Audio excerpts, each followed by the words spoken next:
함께 찬양하시겠습니다.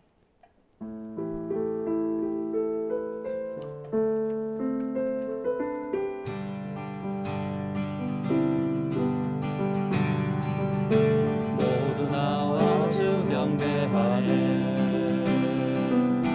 인도하신 부르심 따라 우리의 힘과 계획을 내려놓고 주님만 바라보네. 생명 주신 주 우리와 함께 어물과 재고백함으로 주님의 얼굴 전심으로 구할 때 주님 응답하시네. 이곳에서 주님을 예배하네. 여기까지 우리를 인도하셨네. 주의 크신 능력 우리 붙드셨네.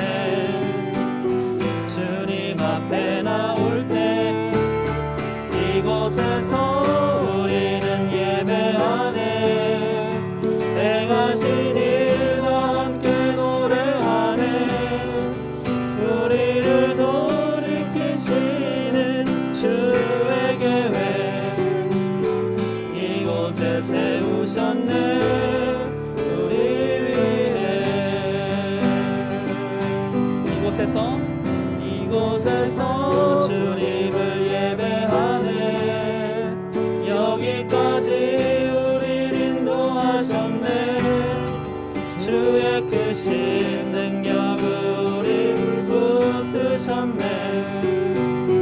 주님 앞에 나올 때 이곳에서 우리는 예배하네. 행하신 일과 함께 노래하네. 우리를 돌이키시는 주의 계획 이곳에 세우셨네. 우리 위해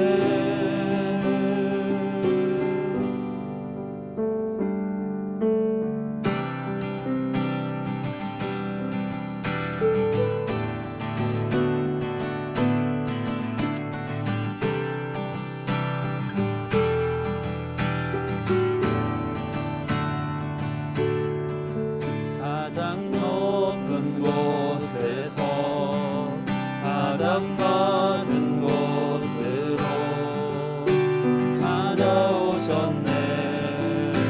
날 살리려고 영원한 죽음에서 영원한 생명으로 구원하셨네. 크신 은혜로 그 사랑으로 그의 사랑으로 나의 영혼 죄사함 받았네. 그 구원으로 그의 인생으로 나의 영혼 주 안에서 자유해.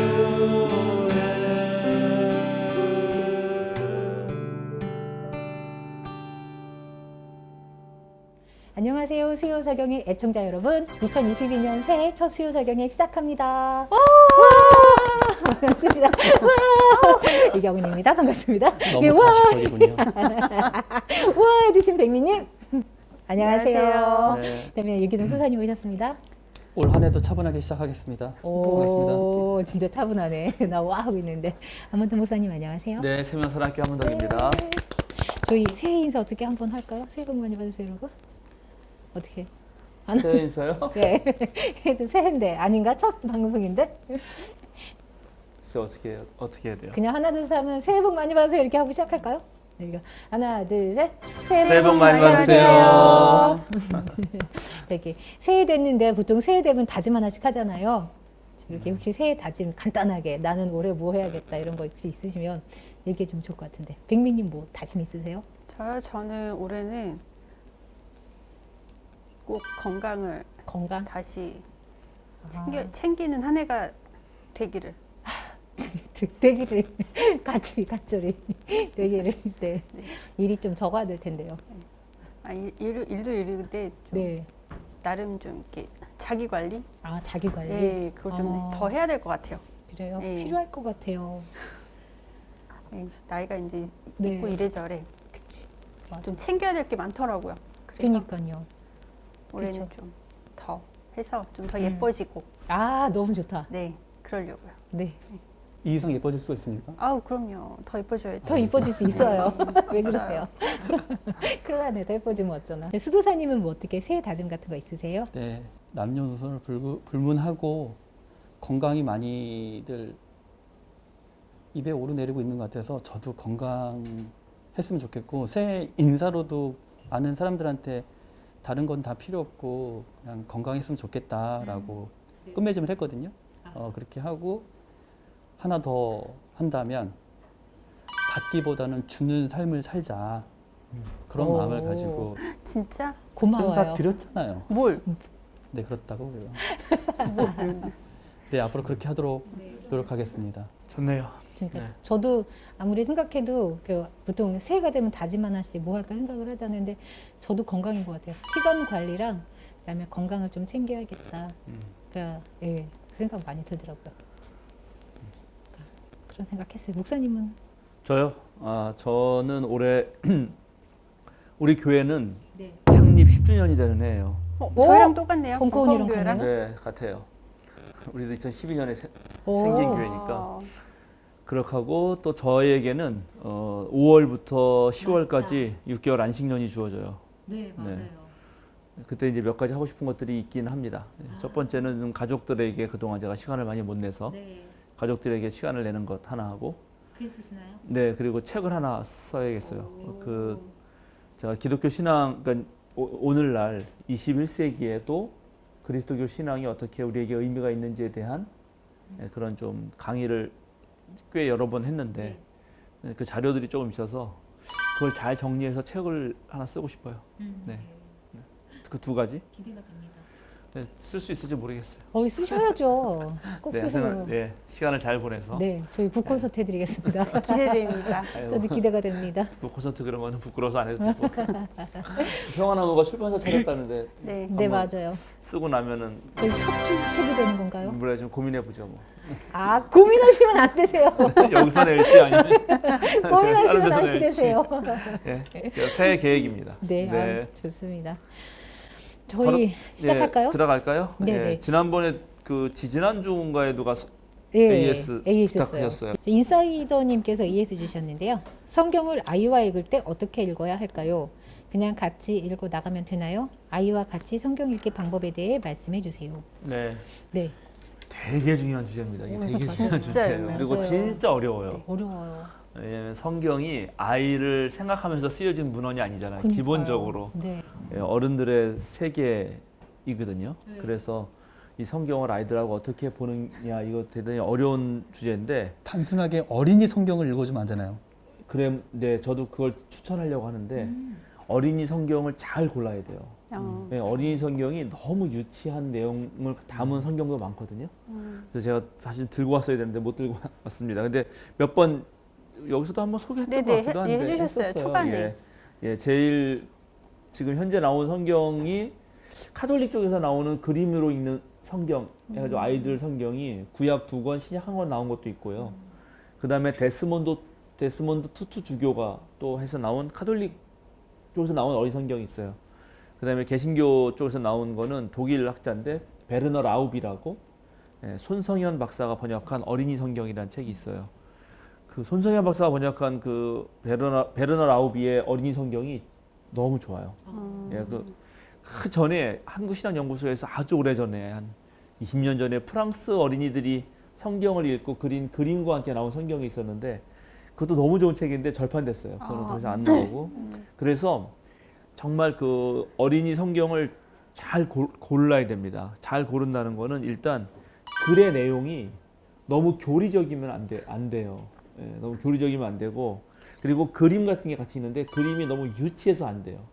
얘는 되게 예술적으로 어느 정도 감각이 있어야 됩니다. 왜냐하면 아직 이제 일대 어린이도 어린이를 좀 나눠야겠죠. 유치부 어린이가 있고 어린이부가 있고 청소년부가 있잖아요.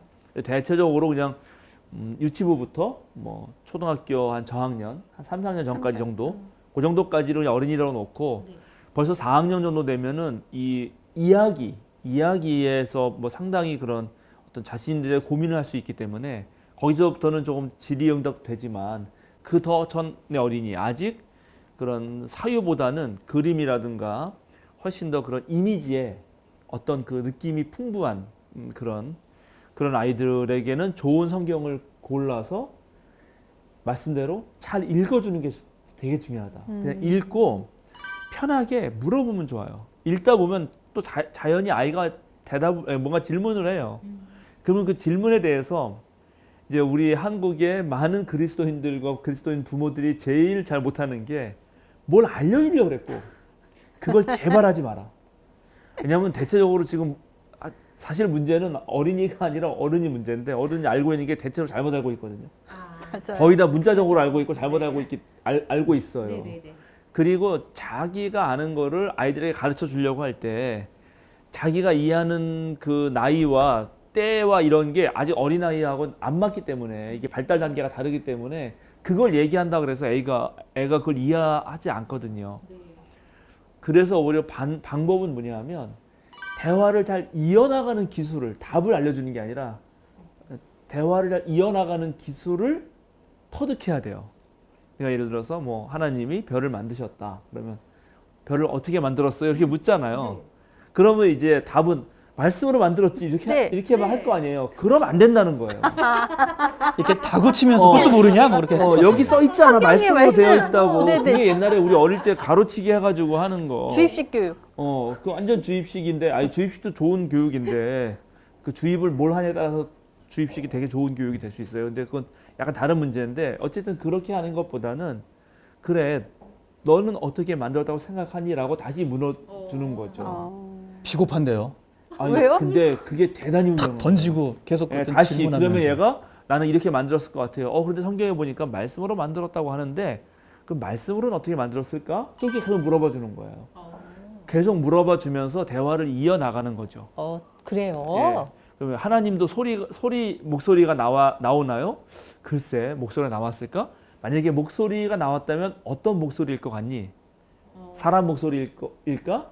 아니면 하늘에서 나는 목소리면 어떤 목소리일까? 크기는 얼마나 될까? 이런 식으로 계속 물어봐 주는 것이 제일 중요하다. 이 얘기만 하나 해드릴게요. 그래요. 어렵네요. 오히려 더 예. 어려운데요, 저는. 그렇게 해야 됩니다. 그렇게 해야 원래 그 모든 인간에게 가지고 있는 종교적 어떤 감각이 있어요. 네, 종교적 감각이 발달이 되지.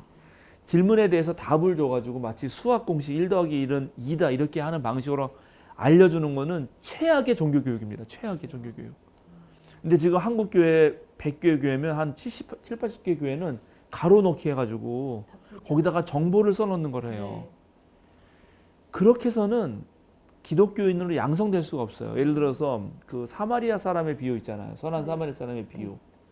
그 비유를 예수님이 말씀하신 건 뭐죠? 그거는 누가 강도 만난 사람을 도왔는지 1번 제사장, 2번 레위, 3번 여관주인, 4번 사마리아인 이렇게 해서 다 표시하는 게 아니잖아요. 이거는 실제로 그 상황을 충분히 이해하고 내가 어떻게 강도 만난 사람 그런 사람의 이웃이 되어줄 수 있는지에 그 내 삶에 어떤 영향을 줘야 되는 거거든요. 그건 답 맞추기 위해서는 안 돼요. 자기가 사마리아인이 사람을 도와줬다는 걸 안다고 해서 자기가 선한 사마리아인이 되는 건 아니거든. 그래서 오히려 그 상황을 더 충분히 생각할 수 있는 질문을 계속 던져줘야 돼요. 제사장은 왜 그냥 갔을까? 이 사람은 강도를 왜 만났을까? 강도는 왜 이 사람 걸 뺏었을까? 이런 질문들, 넌 언제 강도를 만날 수 있을 것 같니? 이래야지 그런 질문들을 계속 아이가 부모 그 어떤 가르치는 분하고 성경을 놓고 대화 나누기인데 성경을 놓고 대화를 하면서 나도 이럴 때 강도를 만날 수 있겠구나. 그때 누가 날 도와줄 수 있을까? 이런 생각들을 계속 하게 되거든요. 그래서 성경이 우리의 삶 안으로 들어와야 되는데 여전히 한국 교회에서는 또는 한국 크리스찬 부모님들은 애들이 성경 지식을 많이 알면 신앙이 좋아질 거라고 착각을 하는데 그렇지 않아요. 그래서 이 질문에 대해서는 오히려 부모님들이 성경을 열심히 읽으시고 이런저런 방식으로 대화를 많이 하는 게 좋다. 대박. 그래서 질문을 단답형으로 끝나지 않을 수 있는 질문들을 잘 개발해서 예, 그래서 어려운 거예요. 이해하시겠죠? 그러니까는 성경도 성경책에 대한 지식을 많이 안다고 물론 그거 중요합니다. 사실 중요해요. 주입식이 중요한 이유는 고전 때문에도 중요한 것도 있어요. 많이 알면 어느 날 떠올라 그게 성경 말씀이. 그래서 이제 도움이 되긴 하는데 그러나 주입식이 전부는 아니다. 어떻게 아이들과 대화를 하면서 그래서 성경을 많이 읽으면서 계속되는 대화. 근데 저도 이제 해봤는데 요즘에 바빠서 못하지만 우리 그 아이들 8살, 6살 뭐 그 어릴 때 했었어요. 그때는 좀 애를 써서 해보려고. 그럼 애들이 엄청나게 질문이 쏟아져 나와요. 생각지도 못한 질문이 나와요. 막 나와. 예, 그러면 그 답변하기 어렵거든 진짜. 조용히 해. 그러니까 질문은 오히려 아이들이 많이 해요. 근데 자꾸만 그걸 답을 해주려고 하는 그 어떤 강박관념 때문에 어른들이 고생하는데 맞아요. 답을 하려고 하지 말고 다시 역질문을 하라. 너는 어떻게 생각하니? 그렇구나. 그렇게 생각할 수도 있겠네. 그래서 하나님은 어떻게 생겼어? 하나님은 날아다녀? 뭐 이렇게. 글쎄 날아다닐 것 같기도 한데 새랑 비슷할 것 같기도 해. 근데 그게 전부일까? 이렇게. 그리고 하나님은 안 보이니까 천사 아닐까? 뭐 이렇게. 아 천사는 다 안 보이는 걸까? 뭐 이렇게. 이런 식으로 계속 대화를 이어나가는 게 중요하다. 네. 그거 하나만 오늘 말씀드립니다. 아니 제가 예전에 주일학교 아주 오래전에 주일학교 이제 유치부 교사를 하는데 아이들한테 이제 성경을 알려주잖아요. 근데 다이카 바세바 못하겠어요. 그래서 안 했어요. 다이카 골리앗만 하고 바세바 이야기는 건너뛰고 막 그런 식으로. 그러니까 되게 애매한 거, 약간 자극적인. 그러니까 어떻게 보면 되게 자극적인 소재잖아요. 어른들은 이해를 하겠지만 그 아이들한테 이걸 어떤 방식으로 이해를 시켜줘야 되는지 모르겠더라고요. 그리고 아브라함과 사라, 믿음의 조상 아브라함 거기까지만인 거예요. 하갈은 설명을 못해. 할 수가 없는 거예요. 이거를 그 당시 문화 이런 것도 모르는 상태에서 성경에 있다고 해서 그걸 아이들한테 어떤 방식으로 이해를 시켜야 되는지도 모르겠고 건너뛰었었어요. 그러니까 그러니까 되게 애매하더라고요. 그런 그러니까는 부분들이. 바로 이제 그게 부모가 그래서 아까 그 말했지만 성경을 함께 아이와 함께 성경을 가지고 대화 나누는 어른이 정말 공부할 게 많아요. 그래서 그런 예를 들어서 성경의 모든 이야기가 아이들에게 다 필요한 게 아닐 수 있잖아요. 그러니까 그런 어떤 거는 건너뛸 수 있어요. 다윗과 바세바 얘기는 어렵고 다윗과 골리앗은 괜찮을 것 같지만 다윗과 골리앗도 막상 읽어주면 이게 말이 안 되는 게 돌멩이로 사람을 쳐 죽이잖아. 그렇게 생각 안 잘 생각해봐야 해봤는데. 돼요. 그래서 이제 용감한 다윗 맞아요. 물맷돌로 제가 큰 거인과 일부러 싸웠는데. 말을 일부러 제가 진짜 그러니까 심하게 했어요. 일부러. 죽인다가 아니라 물리친다죠. 예. 그래서 맞아요. 그래서 이제 좋은 성경을 찾으라는 이유는 좋은 성경은 그런 것들을 상당히 순화된 언어로 잘 표현해내요. 네. 예, 그런 걸 잘 해야 되거든요. 그리고 이제 유치부 애들에게는 공감각적 언어들을 많이 써야 돼요. 뭐 예를 들어서 잃은 동전을 잃어버린 비유가 있거든요. 어떤 아줌마가 잃어버려요. 누가복음인가 마태복음인가 같은 거 보면 잃어버리는데 그때 동전이 또루루루루루 굴러갔어요. 이런 거. 아 그렇게 표현이려나요? 그렇게 표현을 하는 거죠. 성경에는 그렇게 없어. 동전이 네. 잃어버렸다고 나오지.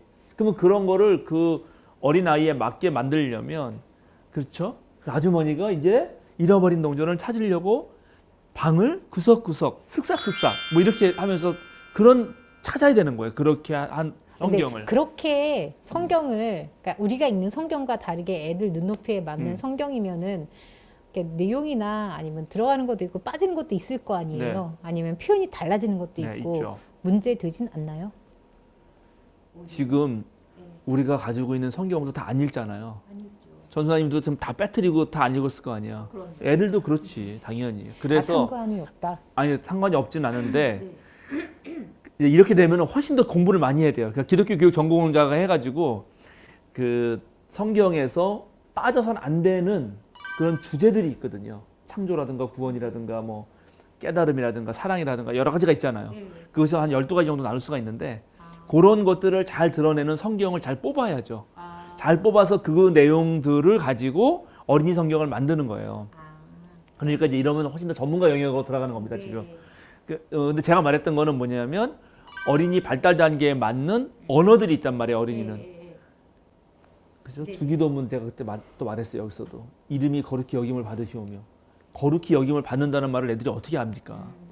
그렇게 말하면 안 되는 거예요, 그러면. 그거를 그대로 가르쳐준다 그래서 그게 절대 좋은 교육이 아니에요. 물론 외울 때는 그냥 외우는 건 좋아요. 그러나 말할 때 거룩히 여기다는 말을 계속 할 필요가 없다는 거지. 이름을 소중하게 해야 돼요. 누가 너 이름 욕하면서 얘기하면 좋겠니? 이 말은 하나님 이름 부를 때도 되게 조심히 그리고 되게 존경하면서 그리고 뭐랄까 이제 이렇게 써야 되는 거예요. 배려하면서 이런 말이야. 이렇게 애들에 맞는 말로 계속 바꿔줘야 되거든요. 이제 이런 부분들에 대한 연구가 필요합니다. 그런 거네요. 그러니까 네. 선택을 하고 대상을 선정해 놓고 대상에 맞는 선택과 그 대상에 맞는 눈높이 교육이 필요한 게 맞다. 성경 읽을 때도 뭐 그렇게 네. 좀 이해를 하면은 좀 그렇습니다. 수월하겠네요. 네, 그런 건 이제 기독교 교육 관련된 책을 필요하다. 읽어보시면 유치부, 어린이부, 청소년부에 맞게 성경을 아이들이 어떻게 받아들이는지에 대한 좋은 책들이 많이 있고요. 가들리 플레이라는 게 있어요. 가들리 플레이. 그 또 성경 아예 책 제목이 가들리 플레이예요. 하나님 놀이라는 뜻인데, 그래서 그런 어떤 교재를 가지고 교구를 가지고 하는 아주 좋은 프로그램들이 있거든요. 찾아보시기 바랍니다. 자, 자, 얘기 하나가 이렇게 하다 보니까 길어질 수 있고요. 이렇게 되면은 지금 20분 지난 거야. 짧게. 그래서 하여튼 해보세요. 그래도. 예.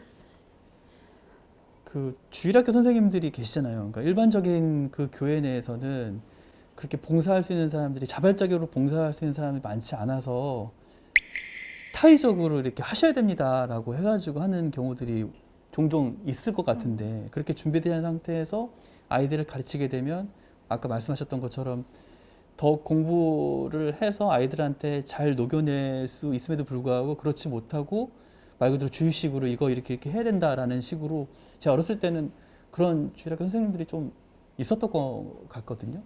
근데 지금은 그런 분들 안 계시겠죠? 지금도 많고요. 그래서 저는 오히려 정말 그래서 가르치지 말라는 거예요. 그럴 거면 차라리. 절대 제가 제 느낌에는 제가 단연간 수많은 교회를 경험해 본 결과 준비되지 않은 선생님이 너무나 많이 성경을 가르쳐요. 차라리 가르치지 말고 제발 성경을 가지고 읽고 대화를 나눠라. 이렇게도 생각해보고 저렇게도 생각해보고 아이들의 상상력을 많이 그리고 이제 조금 더 청소년 정도 되면 진짜 우리가 던지는 질문을 똑같이 던지거든요. 그런 거는 우리 수요사경을 통해서 배운 것들을 가지고 차분히 얘기를 나눠야 돼요. 정말로. 그래서 하여튼 가르치기보다는 대화를 나누자. 성경에 나오는 이야기를 주제로. 넘어가시죠. 자, 우리 사도행전 오늘은 드디어 3장으로 넘어갑니다. 사도행전 3장 1절부터 10절이네요. 사도행전 3장 1절부터 10절 보시겠습니다. 오후 3시에 기도 시간이 되어서 베드로와 요한이 성전으로 올라가는데 나면서부터 못 걷는 사람들이 떼매고 왔다. 그들은 성전으로 들어가는 사람들에게 구걸하게 하려고 이 못 걷는 사람을 날마다 아름다운 문이라는 성전문 곁에 앉혀 놓았다. 그는 베드로와 요한이 성전으로 들어가려는 것을 보고 구걸을 하였다. 베드로가 요한과 더불어 그를 눈여겨보고 그에게 말하였다. 우리를 보시오. 그 못 걷는 사람은 무엇을 얻으려니 하고 두 사람을 빤히 쳐다보았다. 베드로가 말하기를 은과 금은 내게 없으나 내게 있는 것을 그대에게 주니 나사렛 예수 이름으로 일어나 걸으시오 하고 그의 오른손을 잡아 일으켰다. 그는 즉시 다리와 발목에 힘을 얻어서 벌떡 일어나서 걸었다. 그는 걷기도 하고 뛰기도 하며 하나님을 찬양하면서 그들과 함께 성전으로 들어갔다. 사람들은 모두 그가 걸어다니는 것과 하나님을 찬양하는 것을 보고 또 그가 아름다운 문 곁에 앉아 구걸하던 바로 그 사람임을 알고서 그에게 일어난 일로 몹시 놀랐으며 이상하게 여겼다. 네, 좋습니다. 잘 읽으셨습니다. 우리가 지난번에 사도들이 표징과 그 놀라운 일을 봤다, 뭐 일으켰다 이런 말 했잖아요. 네. 그거에 대한 이제 첫 번째 예죠. 그죠? 베드로가 엄청난 일을 한 거죠. 근데 이제 이런 본문을 읽을 때도 보통 또 일반 우리 그리스도인들은 교인들은 그냥 이런 일이 있었구나, 대단하다. 그리고 나에게도 이런 일이 있으면 좋겠다 하고 이제 끝나는 거죠. 네. 그런 거 아닌가요? 나에게도 그런 일이 있었다까지도 생각을 못 할 것 같은데요. 그냥 그렇구나. 뭐 그냥 그 정도. 네. 네. 그리고 이제 이런 일이 정말 있었을까 없었을까 가지고 이제 또 싸우지. 그러니까는 그렇게 하면 안 되는 거고, 분명히 베드로든 바울이든 초기 교회가 이제 선교를 하고 뭔가 일을 하는 과정에서 여러 가지 일들이 있었을 거예요. 사건들이. 그럼 수많은 사건을 다 쓸 수 없으니까 이거를 기록하는 이 누가복음서와 사도행전의 같은 저자, 이 같은 저자죠. 같은 저자가 이 사람이 그 많은 것을 뽑아서 기록으로 남길 때는 다 생각을 한단 말이죠. 이걸 있는 그대로 그냥 쓰는 게 아니라, 그러면 그걸 다 쓰려면 너무나 많아지는 거고, 그래서 그거를 모아서 하나의 어떠한 제가 이거 예전에 말씀드렸는데 일종의 압축보도라고 하는데, 압축보도.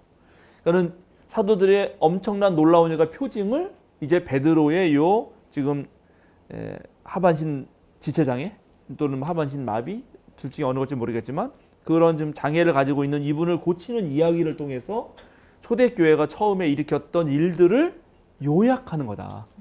그리고 그걸 요약할 때는 그냥 요약하는 게 아니라 이게 다 의미가 있단 말이죠.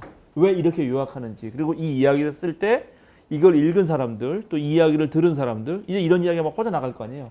들은 사람들이 이런 걸 느끼면 좋겠다, 이런 걸 깨달으면 좋겠다라고 하는 반드시 신학적 의도가 있어요.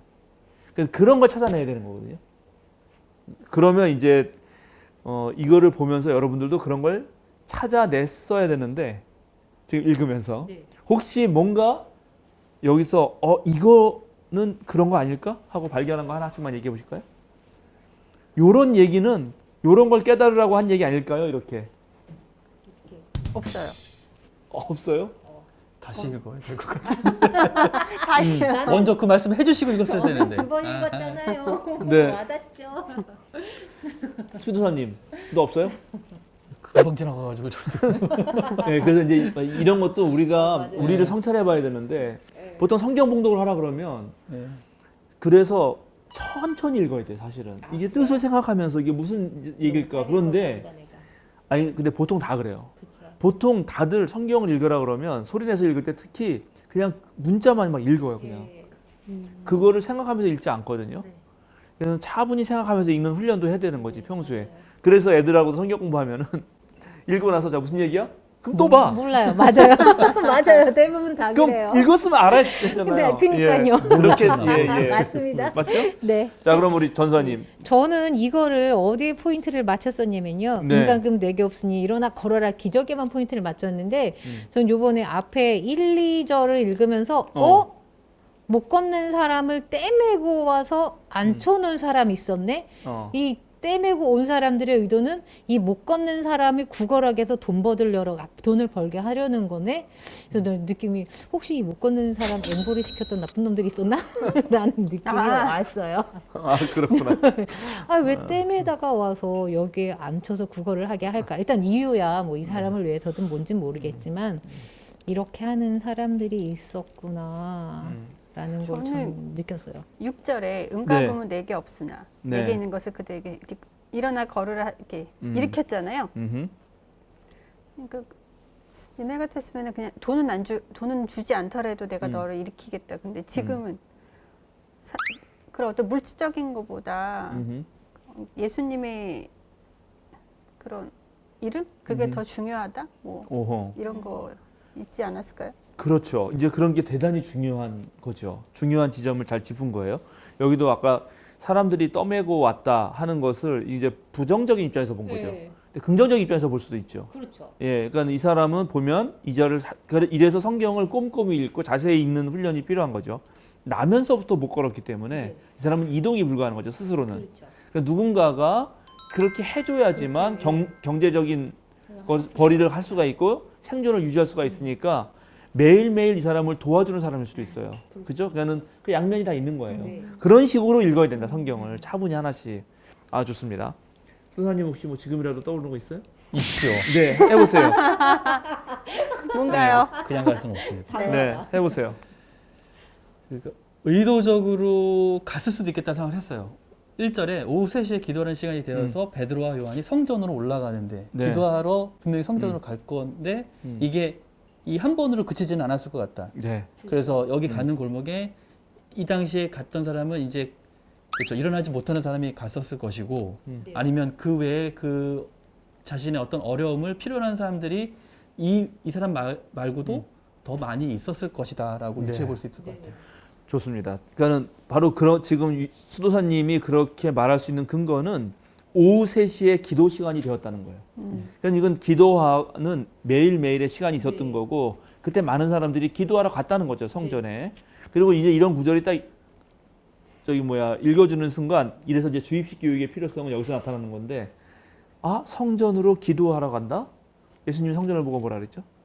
예수님이 성전을 보고 내 집은? 기도하는 집. 그렇죠. 만민이 만민. 기도하는 집이라 그랬잖아요. 그러니까 이런 게 바로바로 딱딱 떠올라 줘야 되는 거거든. 그래서 이게 그거랑 어떻게 연결될까? 막 이제 이런 생각들을 하면서 이제 보는 거죠. 좋습니다. 아주 잘 얘기하셔서 다시 한번 이제 정리 좀 하면서 넘어가죠. 오후 3시에 기도 시간. 원래 원문에는 오후 3시가 아닐 거야. 아마 9시일 텐데 6시에 시작하니까 얘네들의 하루는 저녁 6시. 그러니까 거기서 6시간을 빼야 되거든요. 그러면 이제 오후 3시가 되는 거죠. 예, 오후 3시에 기도 시간이 되었는데 기도 시간이 되었다는 거는 정확한 일정한 기도 시간이 있고 그때마다 아마 사람들이 기도하러 갔다. 이거는 우리 좀 찾아보죠. 좀 찾아보는 게 좋을 것 같아요. 출애굽기 29장 39절에 41절. 순양 한 마리는 아침에 바치고 다른 한 마리 순양은 저녁에 바쳐라. 첫 번째 순양을 바칠 때에는 고운 밀가루 10분의 1 에바와 찍어짠 기름 4분의 1 한을 섞어서 바치고 포도주 4분의 1 흰을 부어드리는 제물로 바쳐라. 너는 저녁에 두 번째 순양을 바칠 때에도 아침에 한 것처럼 같은 양의 곡식 제물과 부어드리는 제물을 바쳐라. 이것이 향기로 주를 기쁘게 살라 바치는 제사이다. 네, 잘 읽었어요. 제사에 대한 얘기가 나오죠. 근데 제사를 언제 했다? 아침 저녁을 저녁. 했다는 거죠. 그러니까 아마 아침 저녁 시간에 매일매일 드리는 향기로운 제사라고 되어 있는데 그 제사가 있었고 그 시간대쯤에 사람들이 제사도 지내고 기도도 했을 것이라고 유추할 수 있습니다. 그리고 거기에 이제 누가 가냐면 베드로와 요한이 성전으로 가는 거죠. 그러면 요 말을 통해서 누가복음서는 요 말을 왜 했냐는 거예요. 이런 거를 사실은 다들 안 물어보지. 아, 원래 그랬나 보다 이렇게. 그런데 이 말을 맨날 했어도 기록 안 할 수도 있는데 왜 굳이 기록하느냐 이렇게 물어보면서 하는 거죠. 이거는 그리스도교, 이제 우리 초대 기독교가 막 생겨나는 거 아니에요. 네. 이 그리스도교의 뿌리가 어디라고요? 유대교. 예, 뿌리가 철저하게 유대교 성전에 있다라는 것을 말하고 싶었기 때문입니다. 아, 예루살렘 성전이요? 네, 자신의 정통성이 그러니까 이게 이제 우리가 상상도 해보고 잘 이제 유출해봐야 되는데 맨 처음에 나사렛 예수를 따르는 무리들은 유대교 안에 있었다 그랬잖아요. 그들에게서 원래 유대교에 있던 사람들이 이 나사렛 예수 따르는 무리들을 어떻게 봤을까 하는 거예요. 이상하게 봤던 거죠. 맞아요. 저 이단 아니야? 그러니까 이들은 스스로 사실은 자신에도 정통적인 유대 신앙의 뿌리를 둔 거라는 것을 증명해야 되죠. 당연히 그렇죠. 그러나 이제 로마 유대 전쟁 이후에 성전은 멸망하고 다시 그리스도교는 정확한 자기네 종교가 됩니다. 그러니까 점점 멀어져요. 유대교로부터. 멀어져서 하나의 독립된 종교가 되지만 그리고 그게 될 때쯤에 이 사도행전이 쓰이는 거거든요. 사실은 거의 될 때쯤에. 그러나 자기네가 새로운 기독교가 됐음에도 불구하고 우리는 바로 그 하나님 유대신앙 전통의 진짜 뿌리를 내는 종교고 어떤 면에서는 우리가 더 진짜라는 말을 하고 싶은 거예요. 이런 말들이. 그래서 일부러 쓰는 거고 정확하게 기도 시간에 간 거고 그리고 베드로 혼자 가는 게 아니라 누굴 데려가죠? 요한. 근데 요한은 여기서 함께 갔다는 말 말고는 하는 일이 없어요. 이상하죠? 네. 그것도 이상해요. 왜냐하면 자 갈라디아서 2장 9절. 갈라디아서 2장 9절 한번 보실래요? 바울 사도가 쓴 편지 중요한 편지인데 갈라디아서는 2장 9절.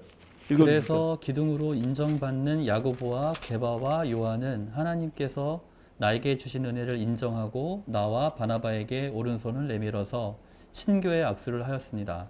그렇게 하여 우리는 이방 사람에게로 가고 그들은 할례 받은 사람에게로 가기로 하였습니다. 네, 기둥이 누구라고요? 기둥? 야고보와 야고보와 게바와 요한. 요한. 베드로와 요한이잖아요. 네. 이 세 명의 아주 동등한 입장을 가진 기둥이라고까지 말을 한다고요.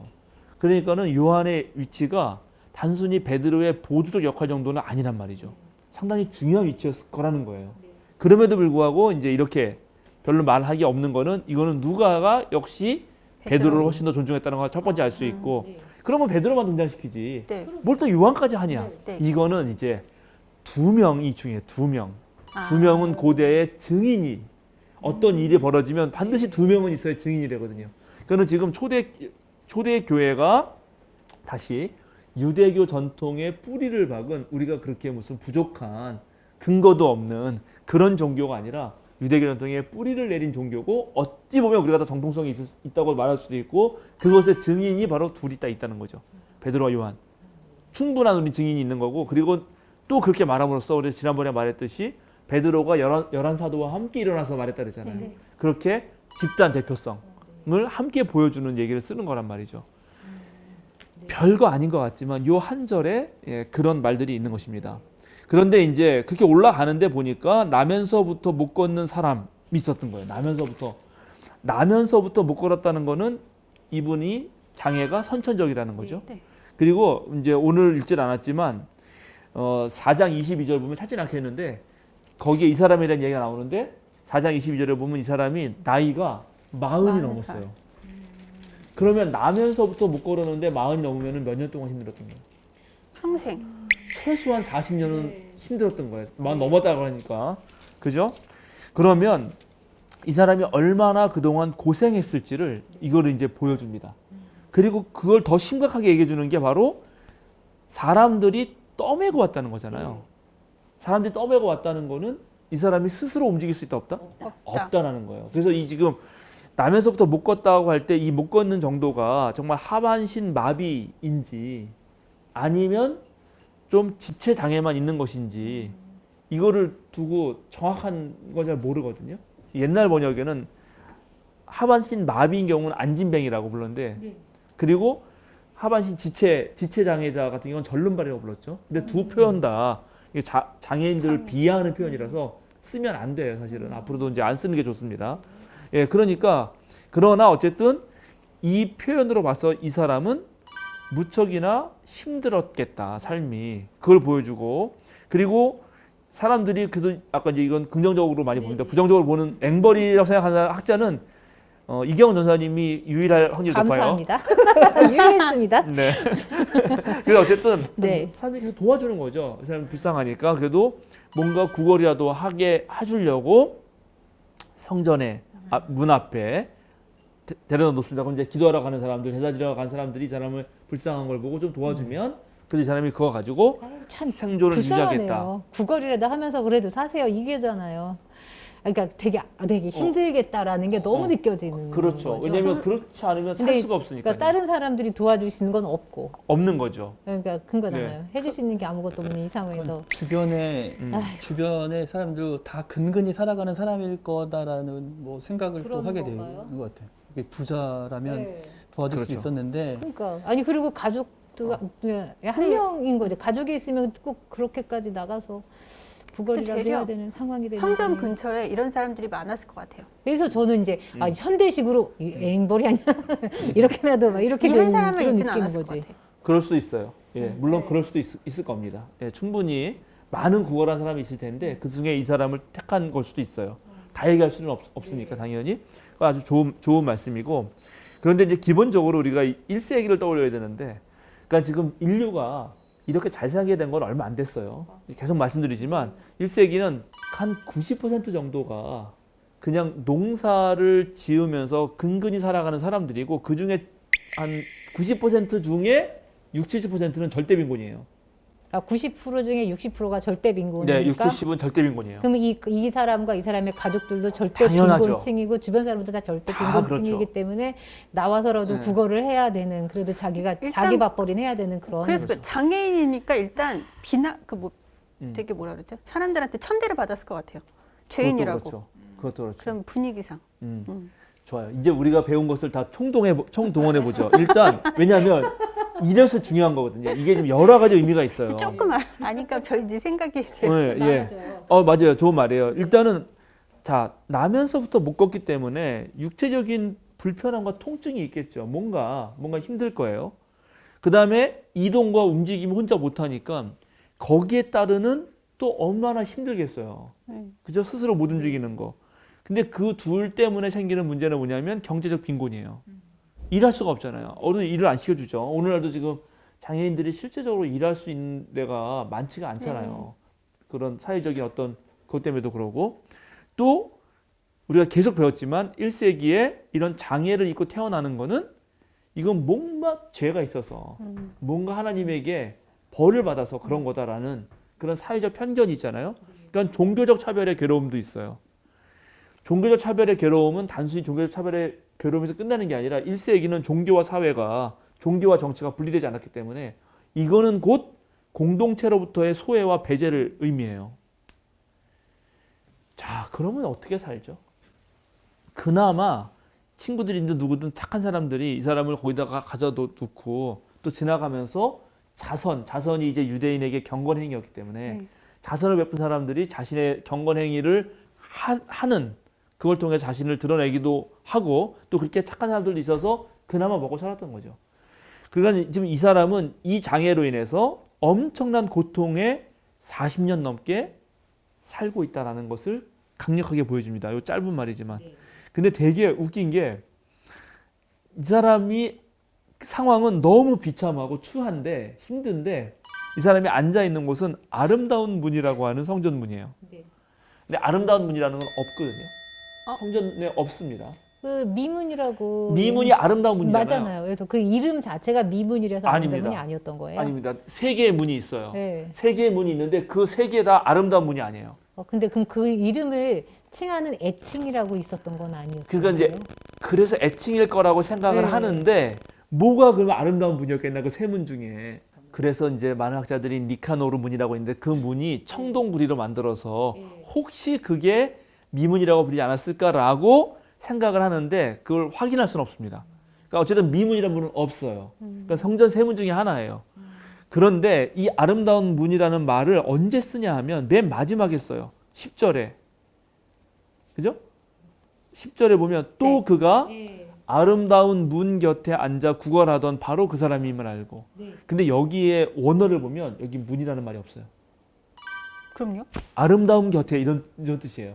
사람들은 다 그냥 문이라고 생각하겠죠. 앞에 아름다운 문을 똑같이 언급했으니까. 그래서 이렇게 놓고 보면은 이 이야기는 오히려 이 사건이 아름다운 거예요.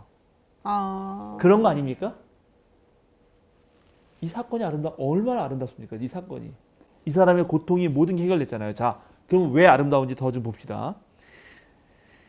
어떻게 이게 진짜 아름다운지 기본적으로 이 사람에게는 이건 완전 축복이죠. 당연히. 그렇죠. 그런데 그 고통을 여러분 이제 느껴야 되는데 여러분 스스로가 장애인이 아니셔서 너무 이 비장애인 중심으로 세상을 비슷한 돌아가고 경험했습니다. 네, 맞아요. 여기는 맞아요. 좀 하셨죠. 했다 그래서 네. 조금 이제 안 다르지만 네. 기본적으로 세상은 비장애인 중심적 세상이고 네. 그런 편견으로 가득 차 있습니다. 네. 좋습니다.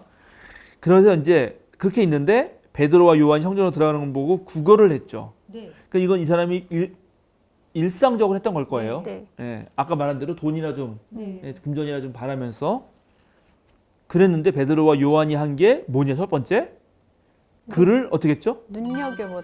이게 첫 번째입니다. 눈여겨봤다는 거. 이 말을 써요.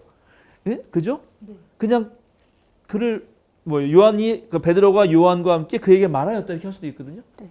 나를 봐라 이렇게. 근데 눈여겨봤다는 말을 씁니다. 시선을 고정시켰다. 그렇죠. 눈여겨보고 우리를 모시오 했더니 5절에 또 어떻게 했어요 그 사람은? 두 사람을 어떻게 했어요 그 사람이? 빤히 쳐다보았다. 빤히 쳐다보았어요. 간절하게. 여기에 정말 뭔가의 눈빛 교환이 있잖아요. 자, 신약 성경 내내 우리가 눈으로 본다는 것이 갖는 의미, 눈여겨본다, 주목해서 본다, 그리고 뭔가를 본다, 못 본다. 특히 요한복음에서 많이 나오는 그 시각장애인 고친 이야기에서 너희는 보지 못하면서 본다고 하기 때문에 죄가 있다. 우리는 보았다. 너희는 못 보았다. 이런 본다는 것의 의미를 여러분 생각해 보세요. 여기 엄청 많은 메타포가 있는 거죠. 여기에. 본다라는 게 그냥 단순히 보는 게 아직 이해 아니라는 안 거죠. 됐어. 나도 이해가 안 됐어. 왜냐면은 저는 요 눈여겨봤다를 어떻게 음. 생각을 했냐면은 성전에는 음. 매일 왔다 갔다 했을 거 아니에요. 음. 그 매일 왔다 갔다 하는 그러면 여기 이 사람은 매일 와 앉아 있었을 거고요. 그렇죠. 그거를 왔다 갔다 늘 봤었었다 뭐 이렇게 생각을 했거든요. 눈여겨봤다라는 거는 왔다 갔다 하면서 이 사람을 늘 보고 있었고 인지하고 있었고 이 사람의 어떤 모습을 이 사람들이 알고 있다가 어느 날 다가가서 고쳐줬다라고 해석을 이해를 했었거든요. 그렇죠. 근데 벌써 눈여겨본 것 자체가 그 말대로 전사님 말대로 애정 있게 본 거 아니에요? 그렇겠죠. 그렇죠. 그 다른 국어라는 사람 많은 사람 중에 유난히 이 사람만 눈에 들어왔었다는 거 그렇죠. 아닌가요? 그러니까는 이제 여러 사람이 있다고 가정했을까 그런데 네. 가정하지 않아도 지금 눈여겨봤다는 거는 그냥 지나치지 않았다는 거죠. 예, 관심을 가지고 봤다는 거고 사랑의 눈빛 교환을 하는 거고 어쨌든 인격적인 만남이 형성되는 거고 거기에서. 근데 이런 것들을 누가복음서와 사도행전은 유난히 많이 얘기합니다. 사실은. 자, 누가복음서 19장 5절 기억하실까 모르겠는데 이거 분명히 했어요. 우리 수요사경회 때. 예수께서 그곳에 이르러서 쳐다보시고 그에게 말씀하셨다. 삭개오야 어서 내려오너라. 오늘은 내가 내 집에서 묵어야 하겠다. 그렇죠. 여기도 쳐다보죠. 네. 삭개오가 나무에 올라간 걸 예수님이 안 봤다고 생각해 보시죠. 그럼 아무 일도 하지 않습니다. 여기서 아까 그 사례와 이 사례는 그 삭개오도 마찬가지고 이렇게 장애를 갖고 있는 그분의 원론적인 문제점을 봤다라고 생각이 들었어요. 맞아요. 이게 사실 그래서 원어로 보면 꿰뚫어보다예요. 그러니까 이 사람의 모든 문제를 다 살펴보는 거예요. 그 겉모습을 보고 이 사람의 40년 동안의 삶과 이런 걸 꿰뚫어보는 거거든. 그리고 그렇게 꿰뚫어보는 걸 통해서 그리고 서로 봄을 통해서 변화가 일어나거든요. 삭개오는 그렇죠. 네. 또 있어요. 22장 61절. 주께서 돌아서서 베드로를 똑바로 보셨다. 베드로는 주께서 자기에게 오늘 닭이 울기 전에 네가 나를 3번 모른다고 할 것이다 하신 그 말씀이 생각나서. 그렇죠. 똑바로 보셨다. 네, 이건 누가복음에만 나오죠. 기억나시죠? 이건 누가복음에만 나와요. 베드로가 배반하고 울 때 예수님이 베드로를 쳐다보고 그때 눈빛이 마주치고 베드로가 거기서 펑펑 우는 장면은 누가에만 나옵니다. 자, 여러분이 이런 상상력을 가져야 돼요. 정말 사랑하는 사람과 눈빛만 보고도 안다는 거 아니에요. 눈은 영혼의 창이에요. 그대로부터 그 사람의 마음을 비추는 곳이고 그렇게 해서 서로의 관심을 갖는 것으로부터 사실은 모든 일은 시작되고 모든 변화는 시작되는 거죠. 그리고 목사님, 그럼 여기서 음, 중요한 게 음. 이렇게 서로 눈빛 교환을 한다는 건데 제가 궁금한 거는 서로의 눈빛을 보면서 눈빛 그러니까 뭐야? 날 쳐다봐. 내 눈을 봐. 내 눈을 피하지 마. 그러니까 서로의 눈빛을 보는 게 중요한 거예요? 아니면 그 사람의 눈빛을 보면서 그 사람의 필요함을 알아채는 거예요? 다 중요한 거예요. 다. 그러니까는 지금 베드로와 요한이 그냥 지나치지 않았다는 거. 눈길을 누구에게 주느냐. 이게 얼마나 중요합니까? 일단 그리고 그 눈빛에 또 이 사람도 감동하고 또 같이 보는 거죠. 그리고 또 찾을 건데 시편을 보면은 계속 주님이 우리를 봐주신다. 네. 우리도 주님을 바라본다. 네. 이게 가득하잖아요. 하나만 찾아봅시다. 시편 25편 14절에서 16절. 주님께서는 주님을 경외하는 사람과 의논하시며 그들에게서 주님의 언약이 진실하심을 확인해 주신다. 주님만이 내 발을 원수의 올무에서 건지시는 분이시기에 내 눈은 언제나 주님을 바라봅니다. 내 눈은 언제나 주님을 바라봅니다. 네. 내 눈은 언제나 주님을 바라볼 때 그 바라본다는 거는 어떤 구원의 갈망, 그죠?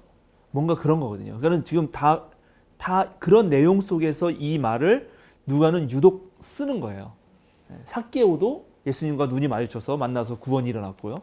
베드로는 예수님과 눈이 마주쳐서 진정한 회개의 변화가 일어났잖아요. 그러니까 여기서 뭔가 이런 걸 보면서 아, 변화가 일어나겠구나 하는 것이죠. 자, 이게 이제 그 눈여겨본다는 거 이거 되게 중요합니다. 우리가 보통 눈여겨보지 못하거든요. 사실은. 예. 저도 이제 목회하면은 조금 덜 바빠야 되는데 사실은 그래야지 사람을 눈여겨볼 수 있거든요. 근데 교회 일을 막 하다 보면 사람은 온데간데 없고 일만 해, 일만. 근데 반드시 그러면 사람이 상처받아요. 이제 이런 부분이 되게 어려워요. 예, 그래서 이제 이런 것들을 우리가 이 본문을 읽어가면서 한번 생각을 해보자고요. 아니 근데 예. 목사님도 이해가 안 되는 게 일만 하는데 왜 사람이 상처를 받아요?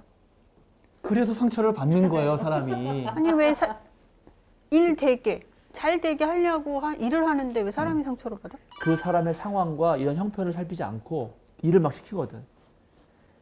사람이 중요한 게 아니라 자, 이제 일을 하죠. 일을 할 때 일을 하려면 일의 목표와 성과가 있잖아요. 네. 과정이 있잖아요. 네. 근데 A, B, C, D 사람이 있어요.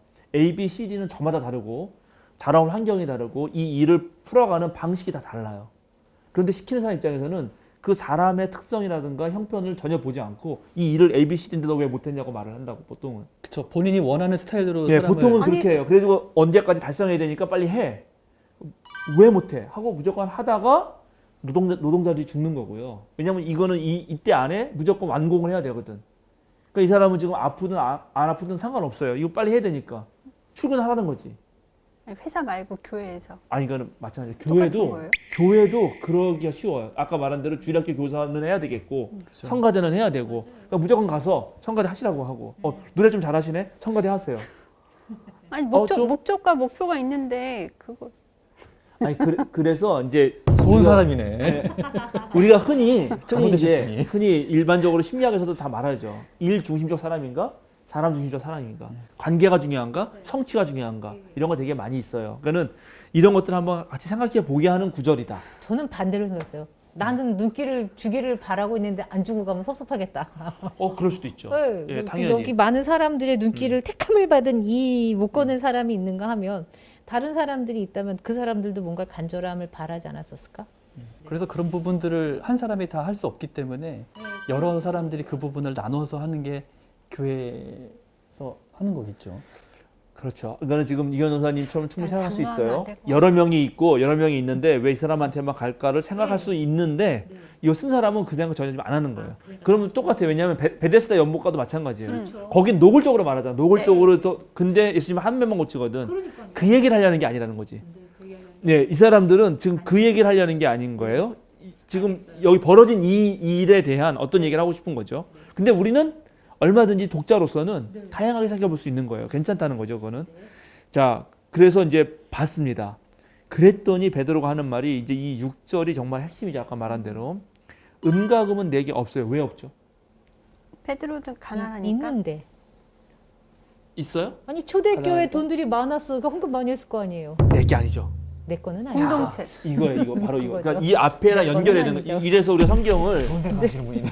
예, 당황해. 성경을 네. 리더잖아. 쓸 수 있잖아. 아무런데 왜? 줘 이래서 되는 맞아요. 거잖아. 그러니까는 성경을 전체로 계속 이어서 보면은 네. 공동 소유를 다 내놓은 거죠. 아, 네. 그러니까 내 건 없는 거예요. 내 거는 사실은 내 은과 금은 내게 없는 거예요. 아, 네. 예, 그러니까 그거는 없으나 내게 있는 것을 줘요. 예. 그럼 뭘 준 거죠?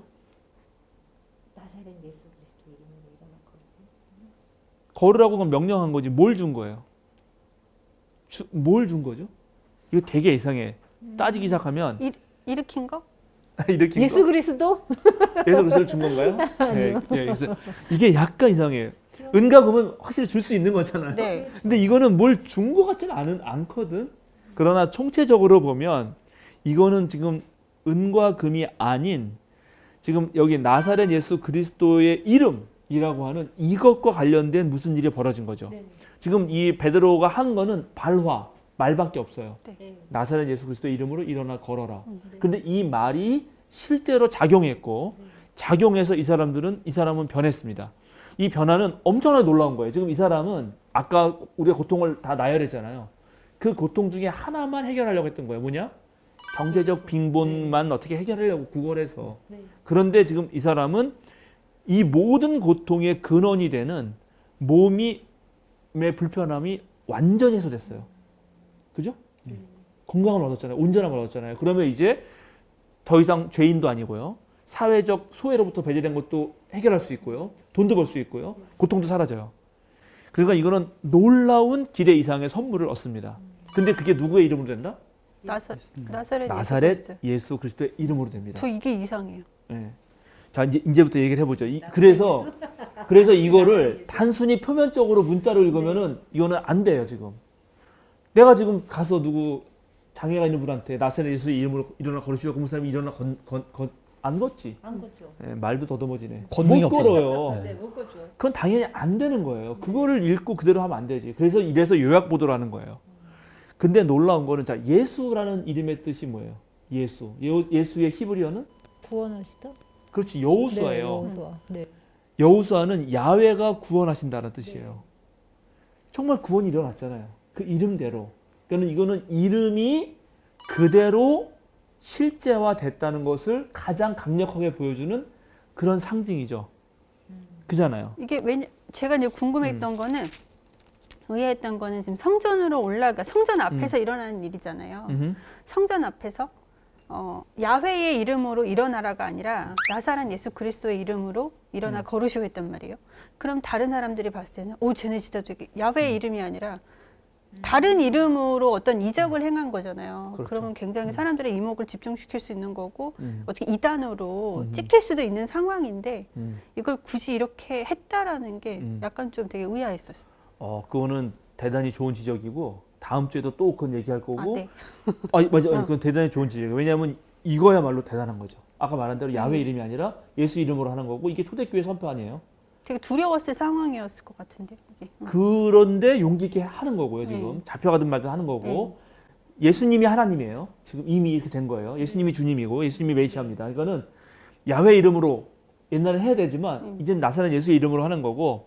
근데 그 이름 자체가 그렇다는 거예요. 너무 재밌게도. 야훼가 구원하신다는 이름이에요. 그럼 예수를 통해서 야훼가 진짜 구원하시는 거거든 지금. 그런데 이름은 고대에서 당연히 이름은 그 사람의 존재와 인격 전체입니다. 그러니까 지금 이 얘기를 통해서 뭘 하고 싶냐면 이 사람들, 이 누가가 하고 싶었던 얘기는 결국 예수가 하셨던 모든 그의 인격과 존재, 즉 그 이전에 있었던 가르침과 모든 행위, 그것이 이름이라는 것에 다 요약되어 있는 거고 그것을 지금 누가 하고 있다? 베드로. 제자들이 하고 있다는 거예요. 근데 그게 베드로의 이름으로 하는 거 아니잖아요. 요한의 이름으로 하는 거 아니죠.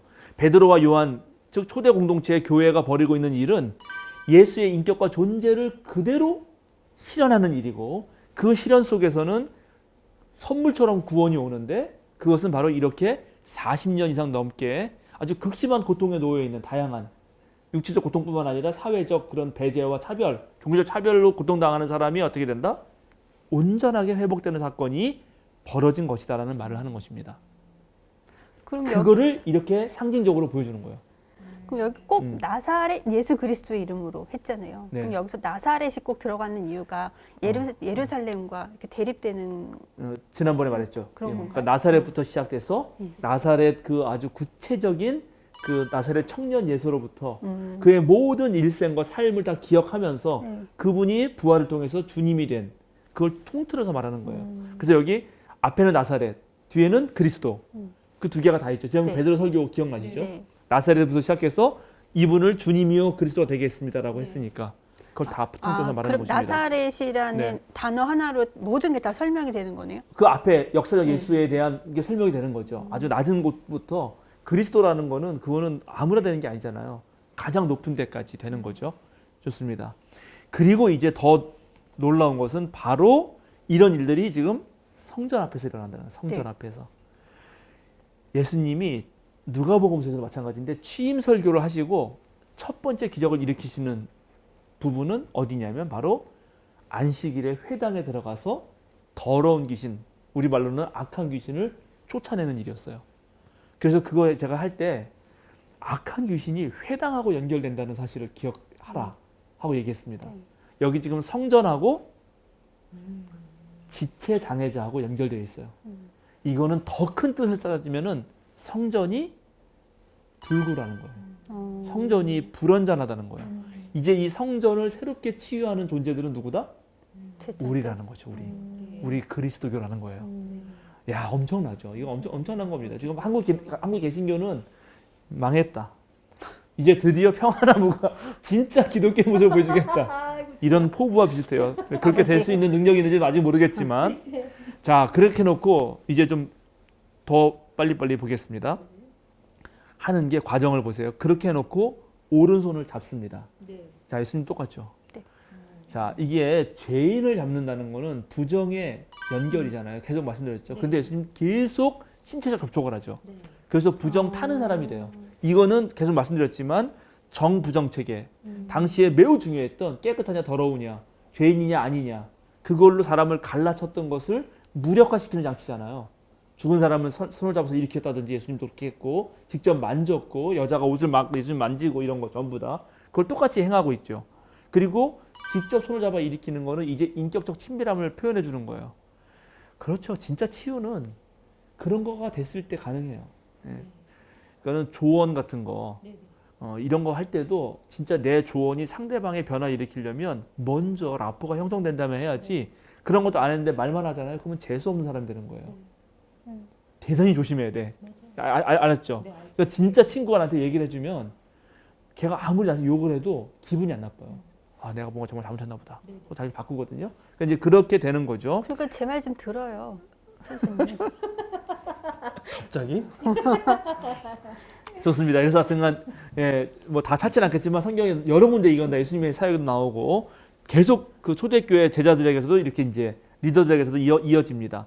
이렇게 됨으로써 이제 사회가 바뀌고 인식이 변화하는 거죠. 그렇게 하니까 이제 이 사람이 어떻게 되냐면 서고 걷고 뜁니다. 이 세 가지 단어가 끝내줘요. 그리고 여기에 계속 그 동사가 막 8개가 이어서 나오는데 손을 잡고 뭐 일으키고 뭐 해서 근데 거기에 걷다라는 표현은 4번이나 나와요. 무려 4번. 그러니까 걷다라는 게 되게 중요하고요. 걷는 것이 좀 빨라지면 뭐죠? 뛰는 게 되잖아요. 네. 그러니까 뛰다라는 거는 걷는 것에 더 나은 진전이에요. 그러니까 이거는 상당한 그 생생한 감동을 줄 뿐만 아니라 뭔가 하여튼 이것도 더 깊은 의미를 줘요. 그리고 걷는다라는 거는 바로 예수님의 길을 걷는 사람들, 하나님의 길을 걷는 사람들, 야훼의 길을 걷는 사람들의 의미도 주거든요. 이게 마가복음서 같은 데서는 더 리얼하게 나타났는데 왜 그 시각장애인 고치고 나서 길가에 있는 사람이 바디메오죠. 바디메오가 나중에 예수님의 길을 따르죠. 길을 걷는 사람이 되잖아요. 그러니까 이런 게 다 거기에 여기 속해 있습니다. 예. 그리고 이제 이건 하나 읽어봐야 되는데 이사야서 35장 6절. 이사야 35장 6절입니다. 그때 다리를 절던 사람이 사슴처럼 뛰고 말을 못하던 혀가 노래를 부를 것이다. 광야에서 물이 솟겠고 사막에 시냇물이 흐를 것이다. 네, 이게 이제 거기 앞뒤로 다 읽어봐야 되는데 이사야서 35장 같은 경우는 야훼 하나님이 이스라엘 백성에게 구원을 베푸실 때 어떤 일이 일어나는지를 쫙 설명하는 겁니다. 그 중에 다리를 절든 절던 사람이 사슴처럼 뛰게 된다. 그러면 이 사건은 무슨 사건이다? 구약 사람이 딱 읽을 때 야 이거 하나님의 구원 사건이구나. 이렇게 상징적으로 딱 보여주는 거죠. 우리는 못 느끼지만 유대인들은 이거 읽는 순간 야 얘네들을 통해서 야훼 하나님이 구원 사건을 벌이시네? 이렇게 되는 거고 또 잡아 일으키잖아요.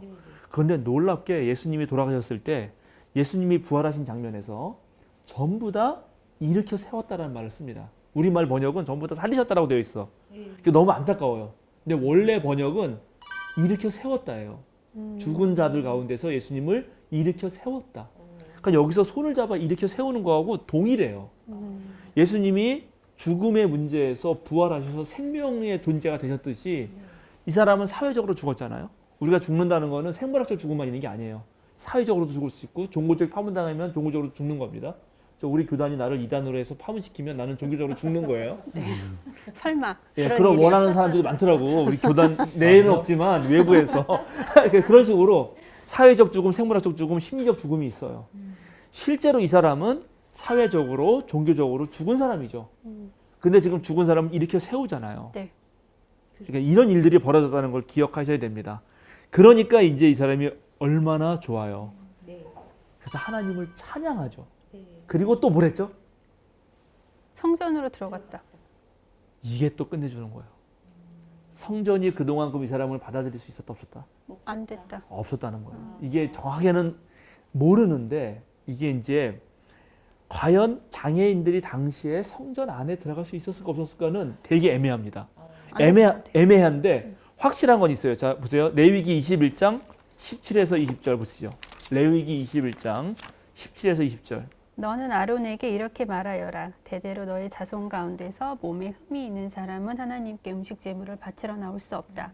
몸에 흠이 있어서 하나님께 가까이 나아갈 수 없는 사람은 눈이 먼 사람이나 다리를 저는 사람이나 얼굴이 일그러진 사람이나 몸의 어느 부위가 제대로 생기지 않은 사람이나 팔다리가 상하였거나 손발을 다쳐 장애인이 된 사람이나 곱사등이나 난쟁이나 눈에 백태가 끼어 잘 보지 못하는 사람이나 가려움증이 있는 환자나 종기를 앓는 환자나 고환이 상한 사람들이다. 그렇죠. 저건 이제 제사장 규정이긴 한데 네. 제사장은 하나님 앞에 제물을 바치러 가는 사람인데 제물을 바치러 가는 제사장은 절대 어떤 흠도 없어야 된다. 근데 장애인은 예를 들어서 비정상인 것처럼 이해하는 세계였던 거죠. 아, 레위인이어도 안 되는 거예요. 안 되는 거죠. 안 됩니다. 그러니까 당연히 이러한 분위기를 생각해 본다면 그러면 아마도 이분도 못 들어갈 확률이 높다. 그런데 이제 들어가잖아요. 네. 그러니까 이게 모든 종교적 차별과 담을 다 허무는 그러한 또 상징이 되는 거죠. 그냥 찬양만 할 수도 있잖아요. 찬양하고 단대로 갈 수 있는데 왜 성전에 들어갔다라고 쓰냔 말이죠. 이런 것들이 전부 다 이때 당시에 모든 것을 허무린다는 걸 알려주고 그래서 이런 모든 것이 일어난 곳이 성전 문 앞이었잖아요. 네. 그 문이 그러면 아름다운 문이겠어요? 추한 문이겠어요? 아름다워. 아름다운 문이겠죠. 나중에 붙여졌을 것 같아요. 그럴 수 있다는 거지. 예, 물론 그 전에 있을 수도 있어요. 이거는 뭐 확인할 길이 없어요. 그러나 굳이 이렇게 쓰는 데에는 이런 의미가 있다라는 것입니다. 자, 그러면 오늘날도 정말 우리 그리스도교가 하는 모든 사역, 표적, 놀라운 일이 정말 이 아름다움이 돼야 되지 않을까요? 진정 아름다움. 그런 거는 여기 봤듯이 40년 넘게 고통당하는 그리고 그 고통을 정당화시키는 성전 체제.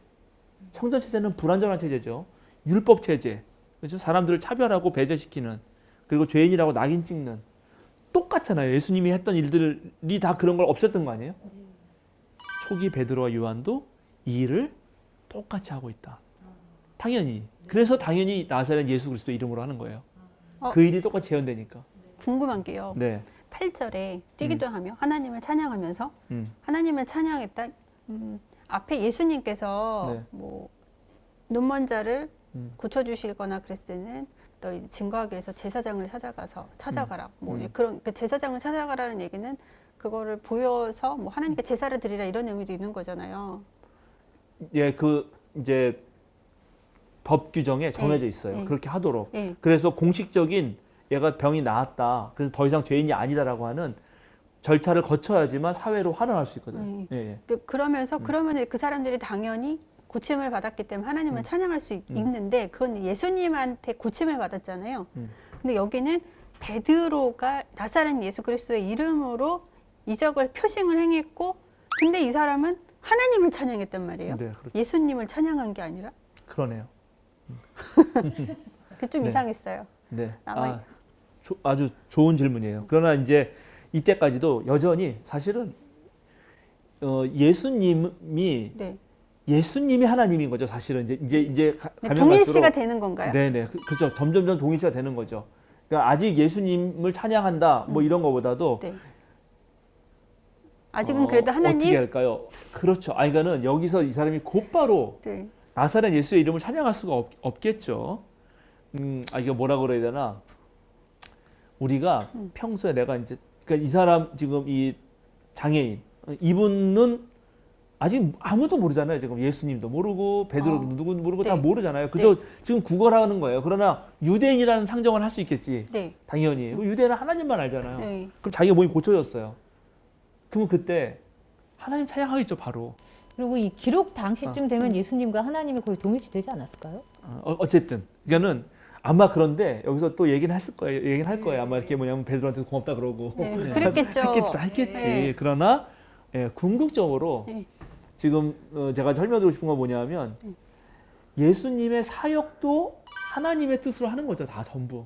지금 아. 하나님의 영이 와서 하는 거죠. 네. 예. 그게 예수님에게서 온전히 드러나는 거지. 예수님으로 인해서. 예, 예. 그러니까 우리는 예수님만 생각하기 쉬운데 네.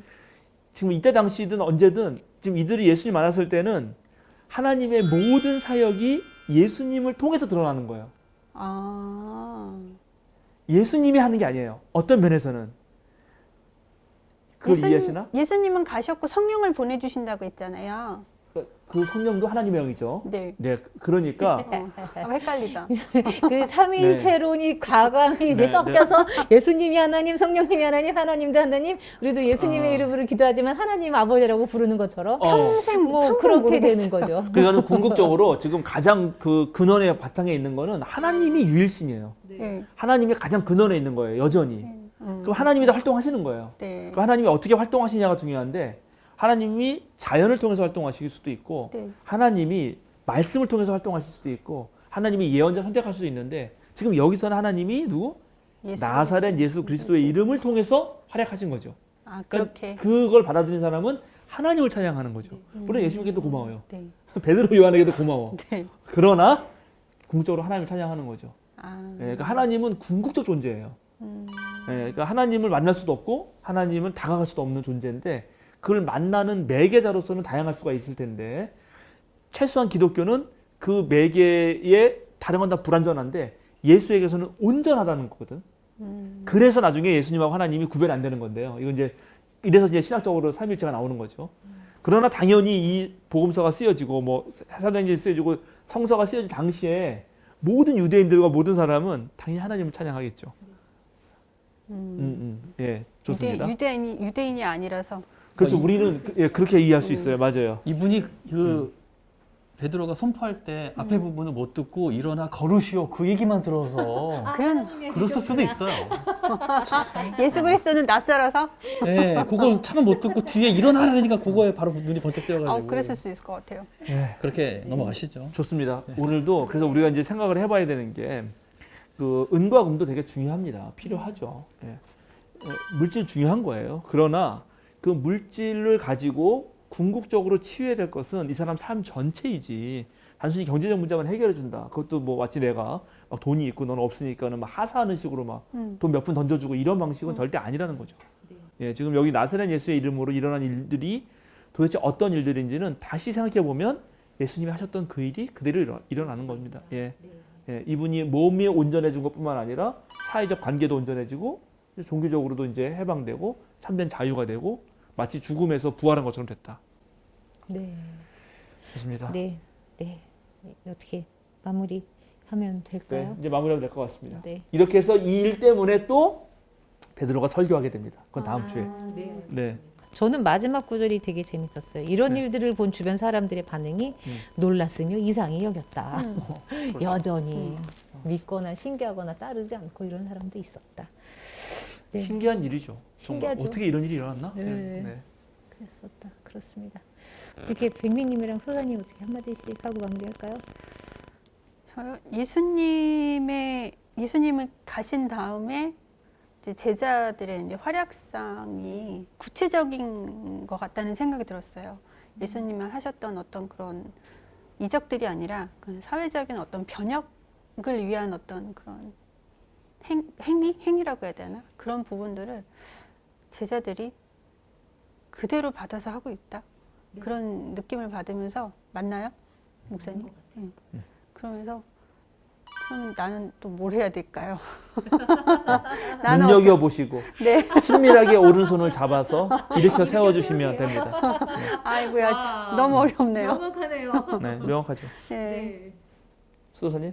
네, 여기서 보았다라는 표현을 그 구절을 보면서 그 찬양 가사가 생각났어요. 하나님 눈길 머무신 곳 그곳에 내가 머물고 하나님 마음 두신 그곳 그곳에 내 손 닿으리라는 찬양이 있었는데 역시. 예. 오. 그래서 이게 내 눈으로 보는 게 아니고 하나님께서 예수님께서 그 사람을 볼 때 어떤 시선으로 보는지 예수님의 눈으로 봐야 되겠구나 라는 생각을 하게 됐습니다. 제발 좀 봐주세요. 나 좀 그렇게 봐줘, 나 좀. 잠잠하여라. 못하겠노라.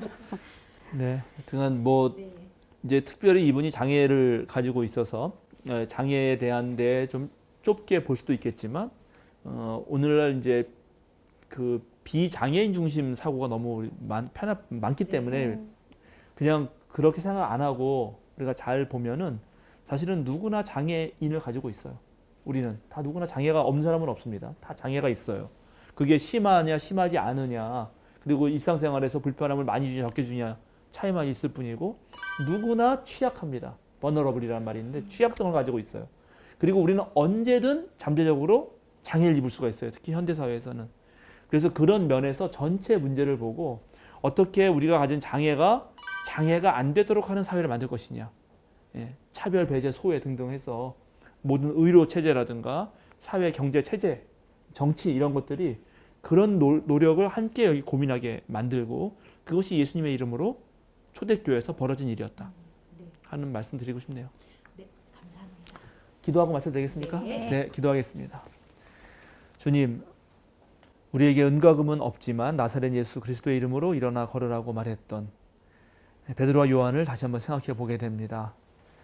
우리에게 돈도 필요하고 능력도 필요하고 다양한 것, 많은 것 필요하지만 우리가 오늘날 정말 나사렛 예수 그리스도께서 하신 그 정신과 그의 삶을 이어가는지 다시 한번 성찰하게 하시고 2022년 새해 우리 평화나무와 또 수유사경의 팀이 함께 하려는 모든 노력도 정말 고통 속에서 헤매고 힘들고 어려워하는 많은 사람들이 이 세상 모든 사람들과 더불어 살 수 있는 그런 속으로 나오게 하는 그런 일들이 되게 해주시길 원합니다. 작지만 그러나 꾸준히 하는 모든 일 속에서 많은 이들이 하나님께서 주시는 그런 놀라운 선물과 또 은혜를 입을 줄로 믿습니다. 주님께서 함께 해주시기 원합니다. 예수 그리스도의 이름으로 기도드립니다. 아멘. 아멘.